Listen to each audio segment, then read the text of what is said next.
শুধু সাময়িক দান অনুদান নয়, প্রয়োজন দীর্ঘমেয়াদী কর্মসংস্থান। আর সেই লক্ষ্যে কিশোরগঞ্জের পাকুন্দিয়ায় 23 জন অসহায় ও সুবিধাবঞ্চিত নারীর মুখে ফুটল এক চিলতে হাসির রেখা। সমাজে পিছিয়ে পড়া এই নারীদের আত্মনির্ভরশীল করে তুলতেই তাদের হাতে তুলে দেওয়া হলো এই সেলাই মেশিন। শনিবার বিকালে উপজেলার পুরাবাড়িয়া গ্রামে জাঁকজমকপূর্ণ অনুষ্ঠানের আয়োজন করে সামাজিক ও মানবিক সংগঠন ডু সামথিং ফাউন্ডেশন।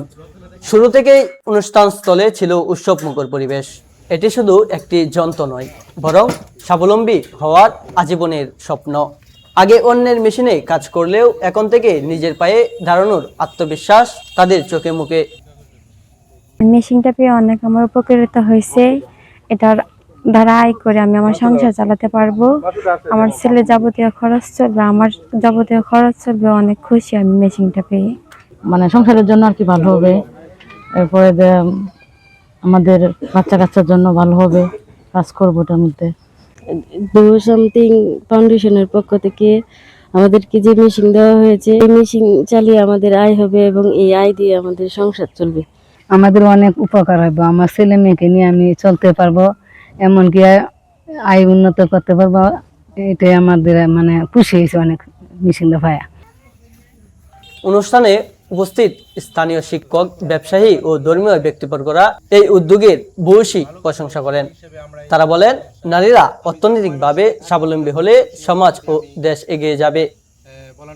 যেই মেশিনের দ্বারা ওরা তাদের ফ্যামিলির সচ্ছলতা আনবে, ছেলে মেয়েদেরকে লেখাপড়া করানোর জন্য সুযোগ হবে এবং তার পরিবারে যে সমস্ত কর্মক্ষম পুরুষ আছে তার জন্য হেল্প হবে।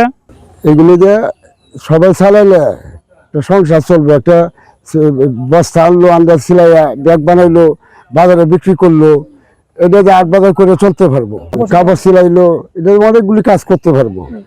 অসচ্ছল ফ্যামিলিকে সচ্ছল করার জন্য তারা যে উদ্যোগ নিচ্ছে সেই উদ্যোগকে সাধুবাদ জানায়। কোরআন হাদিসের দৃষ্টিতে সদকায়ে জারিয়া, সেটা দিয়ে আপনাদের ফ্যামিলি চলবে এবং এটা যদি আপনারা ইউজ করতে পারেন, এখান থেকে প্রশিক্ষণ আপনাদের মেয়ে যারা আছে তাদেরকে প্রশিক্ষণ দিতে পারবেন এবং আপনারা এটার মাধ্যমে আর্থিক উপার্জন করতে পারবেন। আমরা চাই হলে আপনারা স্বাবলম্বী হন। সাময়িক সাহায্য দিয়ে মানুষের ভাগ্য বদলানো যায় না, তাদের হাতে কাজের সুযোগ দিতে হবে। সমাজে পিছিয়ে পড়া নারীরা যাতে নিজের পায়ে দাঁড়াতে পারেন, সেই চিন্তা থেকেই তাদের এই ক্ষুদ্র প্রয়াস। শিক্ষা, স্বাস্থ্য ও কর্মসংস্থান নিয়েই তাদের এই মানবিক কাজ সামনেও অব্যাহত থাকবে বলে জানান SM রাইহান। কিশোরগঞ্জ জেলার বিভিন্ন উপজেলা থেকে আগত 23 জন অসহায় দরিদ্র মহিলাদেরকে স্বাবলম্বী করার উদ্দেশ্য নিয়ে এই ডু সামথিং ফাউন্ডেশনের পক্ষ থেকে সেলাই মেশিন প্রদান করা হয়েছে। এই সেলাই মেশিন প্রদানের উদ্দেশ্য হচ্ছে একটা পরিবারকে স্বাবলম্বী করা। আপনারা জানেন যে একটা কর্মসংস্থানের সবচেয়ে সহায়ক বস্তুই হচ্ছে সেলাই মেশিন। একটা পরিবার এই সেলাই মেশিনের মাধ্যমে তার পরিবারকে পরিচালনা করতে পারে। ডু সামথিং ফাউন্ডেশন সেলাই মেশিন প্রদান করে থাকেন। কখনো কখনো যাদের যে অবস্থায় আছে, তাদের যে সামর্থ্যহীন মানুষদেরকে কিভাবে স্বাবলম্বী করা যায় সেই লক্ষ্য নিয়ে কাজ করে থাকে। শুধু উপহার নয়, এই 23টি সেলাই মেশিন আসলে একটি পরিবারের স্থায়ী আয়ের উৎস এবং বেঁচে থাকার নতুন স্বপ্ন। দক্ষতাকে কাজে লাগিয়ে এই নারীরা নিজেদের ভাগ্য পরিবর্তন করবেন, এমনটাই প্রত্যাশা সবার। সাব্বির হোসেন, কিশোরগঞ্জ প্রেস।